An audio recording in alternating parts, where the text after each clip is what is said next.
Mini episode 291 of the FDH Lounge is brought to you by Keep It in the Ring, the all-purpose sports and pro wrestling website edited by longtime New York journalist Rich Mancuso. Follow them on the web at keepitinthering.net. The FDH Lounge. You'll want to schedule your life around it.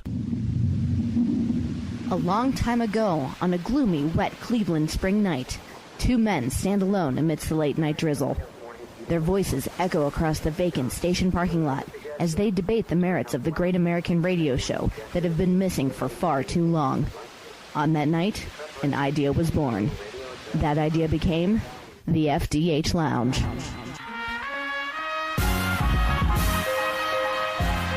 Welcome to the FDH Lounge. Welcome to mini episode number 291 of the FDH Lounge. This is FDH managing partner Rick Morris here with the FDH Lounge preview of Breaking Bad episode 5.10, which is simply entitled Buried. Throughout the second half of the final season of what has arguably been the greatest TV drama of all time, we'll be ranking the 5 most important developments of the most recent episode and assessing how they set the table for what's to come. Showrunner Vince Gilligan has warned that developments in the final 8 episodes will come more fast and furious than ever before, partially because a greater span of time is being covered, and partially because an absolutely epic ending awaits. So the overall deck will be getting reshuffled quite regularly, making these episodes the most concentrated form of the epic thrill ride to date. Coming out of episode 5.9, here are the top 5 developments setting the tone for 5.10. Number 5, the trauma of Hank's discovery has him acting weird and in ways not lost on his DEA subordinates and also, more importantly, Marie. He has to continue to conduct his investigation under the radar of his office, and he has to keep Marie from the truth lest she blow the whole matter wide open with her mouth. Good luck with that, Hank. Number 4, the hints from the mid-season finale were indeed true. Walt's cancer has returned. He is now simultaneously somebody with nothing to lose, since he's not long for this earth anyway, and everything to lose, since he wants his family to reap the financial rewards of his work and not to live with the infamy of his deeds. The circumstances that confront him will determine which side of that equation wins out.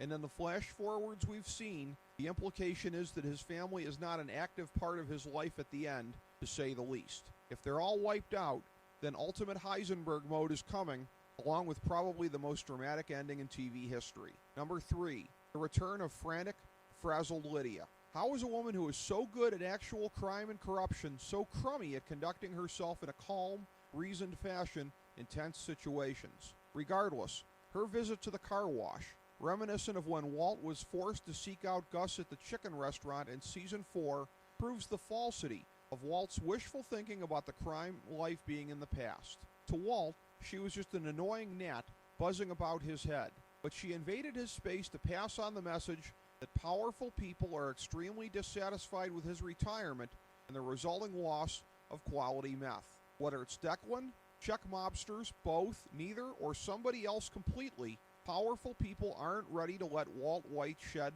the Heisenberg persona. The smart money is that the flash forwards in episodes 5.1 and 5.9 are connected to the forces that caused Lydia's visit, and so Walt's legal reckoning, which seems nearer and nearer, may not even be the final chapter. Number 2, Jesse's breakdown. We've seen Jesse in emo mode before after the deaths of Jane and Gale, but his disintegration here came because of the sheer cumulative weight of the guilt of everyone who has been murdered in the path of the show's dynamic duo.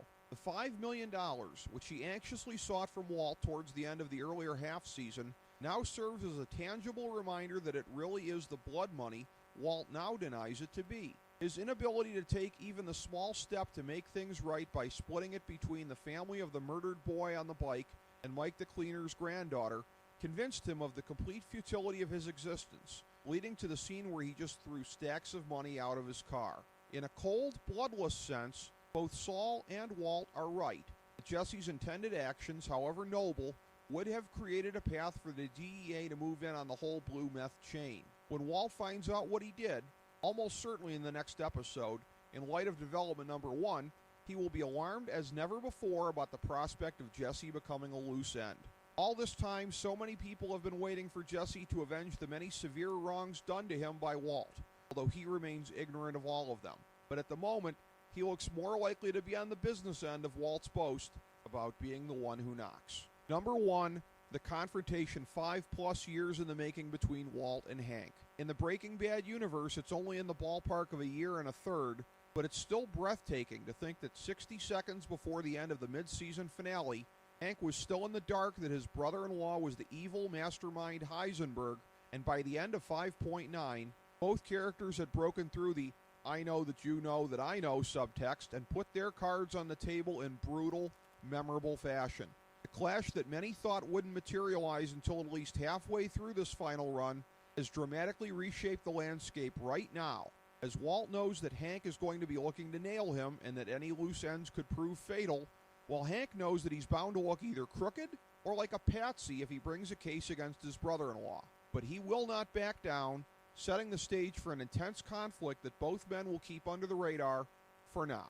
Thank you for tuning in to FDH Lounge mini-episode number 291. As we bring the show to a close, we would like to extend our deepest gratitude to NBC, CBS, ABC, Fox, all Clear Channel affiliates, TNT, TBS, USA, UPN, Deadspin.com, YouTube.com, YTMND.com, MySpace.com, various blogs, Fox News, CNN, CNBC, MSNBC, IamBoard.com, Billboard.com, Google.com, ESPN, ESPN2, ESPN News, ESPN Classic, NBA TV, NFL Network, Sports Time Ohio, Athlon Magazine, Comedy Central, Cartoon Network, The Boomerang Channel, QVC, BET, The Spice Channel, Steno Notebooks, Manwich, Papermate Office Supplies, waitresses, strippers, bartenders, garbage men, janitors, microwave popcorn, the writers of The Office, Scrubs, Entourage, My Name is Earl, Oz, Metalocalypse and the Boondocks, Aquafina, and the Periodic Table of Elements.